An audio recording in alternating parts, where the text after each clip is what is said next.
வணக்கம்.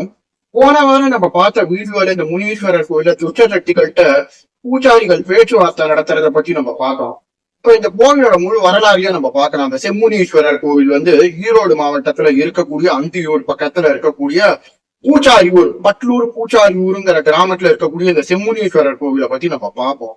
போன வீடியோல நான் சொன்ன மாதிரி எப்படி இந்த துஷ்ட சக்திகள்கிட்ட பேச்சுவார்த்தை நடத்தி அதை வந்து சரணடைய வைக்கிறாங்கன்றது. இந்த கோவிலோட தொடக்க வரிகளே எப்படி ஆரம்பத்துல இருந்து பார்த்தானா, நீ கேட்கிற மாதிரி காணிக்கையில உனக்கு கொடுக்க முடியாது அப்படின்னாங்க. தயவுசெய்து பங்காளிய பகையாளி ஆக வேண்டான்ற. நானும் அதான்ப்பா உங்ககிட்ட துஷ்ட சக்தி பூஜாரி கிட்ட பேசினேன். இந்த மாதிரி நானும் இந்த மாதிரி வந்து நானும் பங்காளிய பகையாளி ஆக விரும்பலப்பா. எனக்கு அதுவும் நீ கொடுக்குற காணிக்கையெல்லாம் வேண்டாம். இன்னும் ரெண்டு வெள்ளிக்கிழமை கொடு. எனக்கு இந்த குட்டி மேல நான் இன்னும் இருந்துட்டு போயிடுறேன், எனக்கு பிடிச்சிருக்குதுன்றாங்க. இந்த ஜோதி தான் பூஜாரி உடனே இந்த ஜோதி தான் வேண்டாங்கிறது. நீயா நானால் பார்த்துலாமா வா அப்படின்னு சொல்லிட்டு எரிக்கங்குச்சியை கையில எடுக்கிறாராம். உடனே அந்த துஷ்ட ஆவி வந்து சரணடைஞ்சுது. இப்படி பிறகு வெள்ளிக்கிழமை ஆனாலும் இந்த மாதிரி துஷ்ட சக்திகளோட பேச்சுவார்த்தை நடத்தி அதை வந்து நீக்கிறத வந்து ஈரோடு மாவட்டம் பூத்தாரியூர்ல இருக்கிற செம்முனீஸ்வரர் கோவில்ல ஒரு வழக்கமாக கடைபிடிக்கப்படுகிறது, வாடிக்கையாகவே கடைபிடிக்கப்படுகிறதுன்னு சொல்லலாம். ரொம்ப பிரபலமான கோவில் இது ஈரோடுல. இப்ப இந்த கோவில் எங்க இருக்குன்னா, ஈரோடு மாவட்டம் வெள்ளித்திருப்பூர் அப்படின்னு ஒரு ஊர் இருக்கு. அங்க இருந்து அந்த பக்கம் ஈரோட்ல ரொம்ப ஃபேமஸான ஊர் வந்து அந்தியூர்னு பேரு.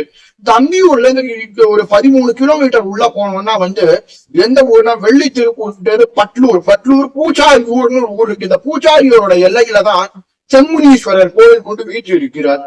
இந்த கோவிலோட வரலாறு ரொம்ப சுவாரஸ்யமானது. அதாவது அப்ப அந்த வந்து ராஜாக்களோட ஆட்சி காலம். எப்படின்னா, இந்த ஊர்ல இந்த மாதிரி வந்து ஒரு திட்டக்குடி, இது வந்து கடலூர் திட்டக்குடின்னு ஒரு ஊர் இருக்கு, கடலூர் பக்கம் விருதாச்சலம் கிட்ட. இந்த ஊர்ல என்னதுன்னா, ஒரு இது பச்சையம்மன் ஒரு தேவதை இருந்தது. இந்த பச்சையம்மனுக்கு வந்து ஒரு அந்தனர் வந்து பூஜை பண்ணிட்டு இருந்தார். டெய்லி ஐயர் பூஜை பண்ணிட்டு இருந்தார். அவருக்கு மகள் இருந்தாங்க. ஒரு நாள் இந்த ஐயருக்கு முடியாம போகவே அவருடைய மகள் வந்து இந்த பச்சையம்மனுக்கு பூஜை நடத்தினார். அப்ப அந்த வையா போன ராஜா அந்த பெண் வந்து வயசுக்கு வராதவள், கண்ணுகைன்னு தெரிஞ்சும் கூட அவளை மணக்க ஆசைப்பட்டான் அந்த காமுகனான அந்த ராஜா.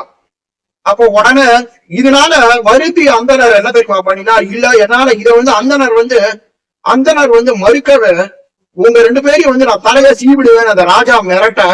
இதனால வருந்தி, இதனால வேற வழி என்று உயிர் பிழைக்க வேண்டிய அந்தனர் என்ன தெரியுமா பண்ணாரு, இந்த மாதிரி வந்து சொன்னா, நான் அந்த மாதிரி என் பொண்ணு வயசுக்கு வரட்டும், பருவ வயசு அடங்கணும், உங்களுக்கு நான் நிச்சயமா திருமணம் பண்ண சம்மதிக்கிறேன்னு சொல்லிட்டு இந்த மாதிரி கிளம்பிட்டாங்க. உடனே ராஜாவும் இந்த வாக்குறுதியை நம்பி கிளம்பிட்டான். ஆனா இப்படி தன் பொண்ணை கொடுத்தா தன்னோட குலத்துக்கு பங்கம் விளைவிக்கிறமேன்னு சொல்லிட்டு என்ன பண்ணாரா அந்த அந்தனர், உடனே என்ன தெரியுமா பண்ணாரு, அந்த பச்சையம்மனை கும்பிட்டு ராவோட அந்த ஊரை விட்டு கிளம்பிட்டாராம். இப்ப கூட போகும்போது பச்சையம்மனோட பிரதி தேவதையே ஒரு கல்லு, என்ன சொல்ல வருது, ஒரு நடுக்கல்ல எடுத்துக்கொண்டு நேரம் என்ன பண்ணாங்க, நேரம் கிளம்பினாங்கன்னா ராவோட ஒரு ஊரா சுத்தினாங்கன்னு சொல்லப்படுகிறது. முதல்ல அவங்க இந்த திட்டக்குடியில இருந்து விருதாச்சலம் போற வழியில தங்கினாங்களாம். அவங்க ஒரு காட்டுக்குள்ள வச்சு என்ன பண்ணாங்கன்னா இங்க தங்கிட்டு அந்த ஊர்ல இந்த மாதிரி வந்து அந்த பச்சையம்மனுக்கு காலையில வந்து பூஜைகள்லாம் செஞ்சுட்டு வந்தாங்களாம். இப்படியே என்ன பண்ணாங்கன்னா இப்படி பல ஊர்களுக்கு சென்றார்கள்னு சொல்லிக்கிறது. அதாவது என்னென்ன ஊர்னா, பிச்சம்புலியூர், மான்குறை, ஐயனூர், இப்படின்னு பல வடகுடி, இந்த மாதிரி பல ஊர்களுக்கு போனாங்களாம். கிட்டத்தட்ட ஒரு 64 ஊர்களை சுத்தி வந்தவர்களுக்கு கடைசியில என்ன பண்ணாங்கன்னா பூச்சாரியூர் வந்து சேர்ந்தாங்களாம்.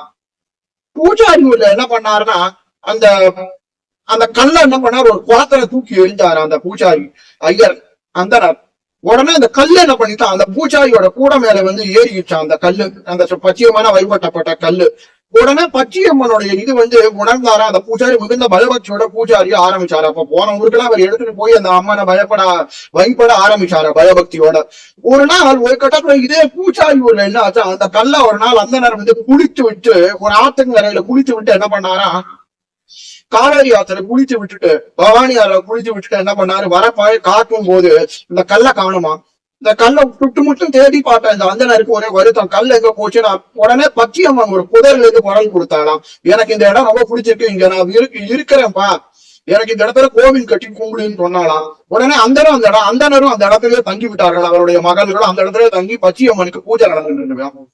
இப்ப பச்சையம்மனுக்கு ஒரு நாள் விருப்பம் வந்துருச்சான், எனக்கு ஒரு காவல் தேவதை வேணும்னு சொல்லிட்டு என்ன பண்ணாங்களா, மாயன் கிட்ட போய் வேண்டிக்கிட்டாங்களாம். மாயன் கிட்ட எனக்கு ஒரு காவல் தேவதை வேணும்னு கேட்க அவர் என்ன பண்ணாரு, வீரங்கிற ஒரு தேவதையை சிரிச்சு கொடுத்தாராம். இந்த வீரனுக்கு என்ன பண்ணாங்கன்னா பச்சையம்மன் இந்த மாதிரி வந்து தனக்கு சாகா வரமும் அதுவும் கொடுத்து அவருக்கு மன்னாத சாமின்னு பேரிட்டு அவருக்கு சாகா வரமும் அளப்பரிய தபசக்தியும் கொடுத்தாங்களாம். அது மட்டும் இல்லாம அவரை தெற்கு திசைக்கு போயிட்டு என்னுடைய தெற்கு திசைக்கு போயிட்டு என்னுடைய பெருமைகள் எல்லாம் கேட்டு வரதுக்கு நீ போயிட்டு வா சொல்லிட்டு வான்னு அனுப்பிச்சாங்களாம் களத்தூது வர. உடனே என்ன ஆச்சா, ஆனா வீரன் என்ன பண்ணா தான் போன நோக்கத்தை மறந்துட்டு அங்கேயே தனக்கு ஒரு தபசு மரத்தை நட்டு அங்க கீழே அப்படியே தியானத்துல ஆழ்ந்துட்டாராம். என்னால திருப்பி வரலையாம். உடனே இதனை போயிட்டு வீரன் வராததை கண்டு வருத்தமுற்ற பச்சையம்மன் என்ன பண்ணலாம், திருப்பி மாயனிடம் சென்று முறையிட என்னால எதுவும் செய்ய முடியாது, நீ அவனுக்கு சாகாவரம் கொடுத்தா இதுக்கு சிவனாலதான் உனக்கு இந்த மாதிரி வழி கொடுக்க முடியும்னு சொல்லிட்டு இனி சிவனுக்கு தவம் இருந்து கேளு, திருப்பி அவர் உனக்கு கண்டிப்பா உதவுவார் அப்படின்னு சொல்லவே என்ன ஆச்சுன்னா உடனே பச்சையம்மன் என்ன பண்ணா சிவனை நோக்கி கடுத்தவம் புரிந்தானா. அப்ப சிவன் வந்து இவ தவத்துக்கு இறங்கி என்ன தெரியுமா பண்ணா, 2 கன்னிகைகளை சிருஷ்டித்தாராம், படைத்தாராம். அந்த 2 முதல் கன்னிகை மூலமா முதல் 7 முனிகளை படைத்தார். அதாவது பூமுனி, வாமுனி, அப்புறம் கடைசியா அதுல வேதமுனி முத்துமுனி படைச்சு கடைசியா அதுல செம்முனிய படைத்தார். அவர் 7ஆவதா பிறந்தவர் தான் செம்முனியின் பேரு. முதல் 7 முனிகளை படைத்தவர் கடைசியா வந்தவர் செம்முனி.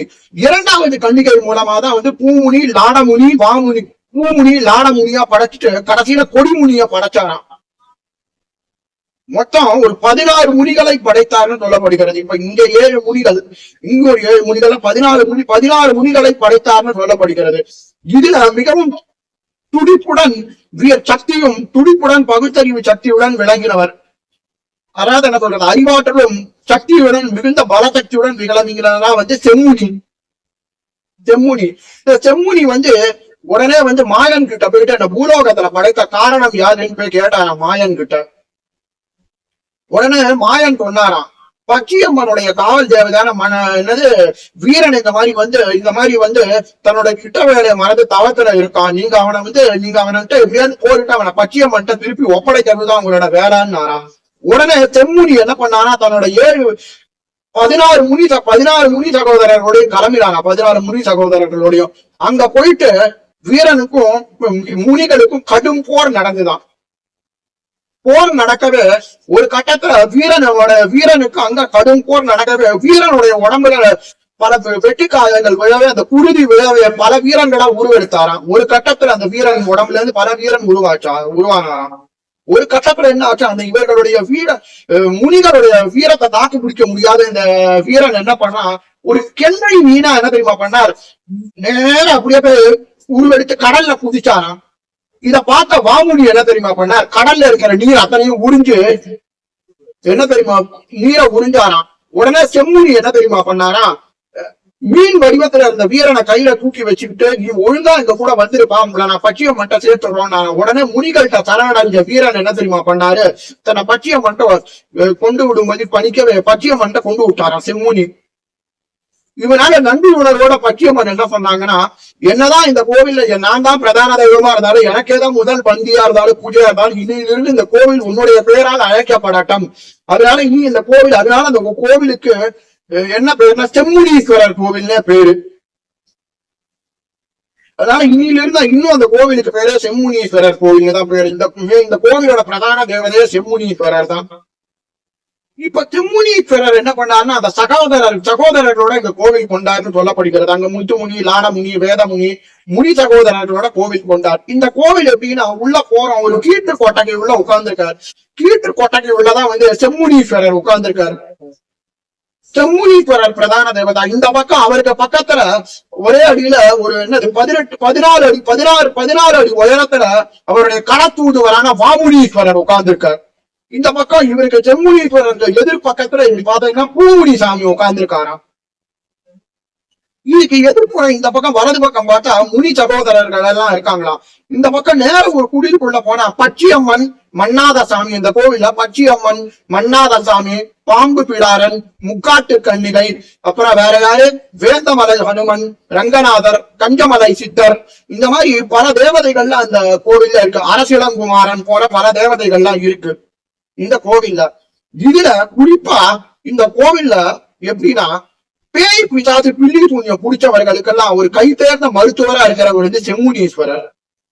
எப்படின்னா செம்முனீஸ்வரருடைய களத்தூதுவர் தான் வாமுனீஸ்வரர். இந்த வாமுனீஸ்வரர் சடங்குல பிரதி வெள்ளிக்கிழமை அந்த பேரோற்ற நிகழ்ச்சி நடக்கும். அப்பதான் அந்த பூஜாரி வந்து துர்ச்ச சக்தி கிட்ட முதல்லயே நம்ம வரிகள்ல பார்த்தோம்ல, துர்ச்ச சக்தி கிட்ட பேச்சுவார்த்தை நடத்துற விதம் நடக்குமா. அப்ப என்ன பண்ணுவாங்கன்னா, யார் வந்து இந்த பேய் பிசாசு பில்லி சூன்யத்தால பாதிக்கப்பட்டிருக்காங்களோ அவங்கள நேர வாமுனீஸ்வரர் சன்னதிக்கு வெள்ளிக்கிழமை மணிக்கு வர சொல்லுவாங்களா. அவங்க முன்னாடி என்ன தெரியுமா பண்ணுவாங்க, வாமுனீஸ்வரர் சன்னதியில கட்டையா ஊதுவத்தியை ஏற்றி வச்சு அப்படியே பக்தர்கள் கிட்ட கொடுப்பாங்களாம். பக்தர்கள் முன்னாடி காட்டுவாங்களாம். இந்த பக்தர்கள் ஒரு வினோதமா வாமுனீஸ்வரரை பார்த்து கொண்டிருக்கிற பக்தர்கள் ஒரு வினோதமா பார்த்துட்டு இப்படி தலையை குனிச்சு வினோதமா பார்ப்பாங்களாம். உடம்ப முழிப்பாங்களாம். பார்த்துட்டு உடனே என்ன பண்ணுவாங்களாம், பூஜாரி என்ன பண்ணுவாரு, 3 விலங்குகளை போடுவாராம். மனசுல ஒரு விலங்கு எடுக்கிறத நினைச்சு மனசுல ஒரு விலங்கு எடுக்கிறத நினைக்கணுமா. இப்படியே கரெக்டா எடுத்த விலங்க வந்து அவங்க சரியா எடுத்துட்டாங்கன்னா அந்த துர்த்த சக்தியை வந்து விரட்டிட்டாதான் ஐதீகமா போயிடுச்சுன்னு அர்த்தமா. ஒருவேளை மனசுல இருக்காத விலங்கு தப்பான விலங்கு எடுத்தாங்க அப்படின்னு சொன்னாங்கன்னா அது வந்து துர்த்த சக்தியை வந்து இன்னும் போகல, விரட்டப்படவில்லைன்னு அர்த்தமா. திருப்பி மறுநாள் வாரம் வந்து முனீஸ்வரன் கோவிலுக்கு வர சொல்லுவாங்களாம். அந்த பாதிக்கப்பட்ட நபர் வந்து சரியான விலங்கு எடுத்தான்னு வைங்க, பூஜாரி உடனே என்ன தெரியுமா பண்ணுவாரு, நேரம் அந்த பாதிக்கப்பட்ட நபரை கூட்டிட்டு போயிட்டு பக்கத்துல இருக்கிற எட்டி மரத்துல பாதிக்கப்பட்ட நபருடைய உச்சந்தலையில இருக்கிற முடிய வெட்டி அந்த முடிய அப்படியே வந்து அந்த எட்டி மரத்தை சுற்றி ஆணி அடிச்சு கட்டிடுவாங்களாம். இவரால அந்த தீய சக்தியை அடக்கிட்டதான் அர்த்தமா. இப்படிதான் பேய் பிசாசு பில்லி சூன்யம் பிடிச்சவங்களுக்கு இந்த கோவில்ல வந்து என்ன சொல்ல வருது, மருத்துவம் கொடுக்கப்படுகிறதுன்னு சொல்லப்படும். அது மட்டும் இல்லாத யாராவது வந்து இப்ப என்ன பண்ணுவாங்கன்னா, இப்ப மோசநாசம் போனவங்களை வந்து பண கொடுக்கல் வாங்கல மோசடி பண்ணது மோசநாசம் யாராவது செஞ்சவங்களை அந்த மாதிரி தண்டிக்கணும், செம்முனீஸ்வரரை ஏவி விட்டு தண்டிக்கணும்னு நினைக்கிறவங்க என்ன தெரியுமா பண்ணுவாங்கன்னா, பலி கொடுத்துட்டு அந்த எட்டி மரத்துல அப்படியே கட்டிடுவாங்களாம். அந்த விஷயத்துடைய அந்த பலி கொடுக்கப்பட்டதுடைய பொருள் வந்து ஊன் காய மாம்சம் காய தொடக்கூட மாட்டாங்களா. அப்படி பண்ணவங்களுக்கு படிப்படியா உடைச்சல் கொடுப்பாராம் வாமுனீஸ்வரர். வாமுனீஸ்வரர் சடங்குல இருக்கிற எட்டி மரத்துக்கிட்ட ஒரு பலி இட்டுட்டு அந்த பலி கட்டப்பட்ட மாமிசத்தை வந்து எட்டி மரத்துல கட்டணும். கட்டினதுக்கு அப்புறம் என்ன ஆகும்னா, அந்த ஊன் காய யாரும் அதை தொடவே மாட்டாங்களா. இப்படியே தப்பு பண்ணவங்களுக்கு வாமுனீஸ்வரர் தண்டனை கொடுப்பாராம், உடைச்சல் கொடுப்பாராம். அதே மாதிரி யாருக்காவது வந்து கை கால் உடைச்சல், உடல் சம்பந்தப்பட்ட உபாதைகள், காத்து கருப்பு கிண்டல் இருந்ததுன்னா இதெல்லாம் பூமுனி சாமி சன்னதியில வேப்பில போட்டு பாடம் போட்டு மந்திரிப்பாங்களாம், பூமுனி சாமி சன்னதியில. அதே மாதிரி என்னன்னா, குழந்தை வரம் கேட்பவர்களுக்கு கண்கண்ட தெய்வமாய் இருக்கிறவங்க பச்சையம்மன்.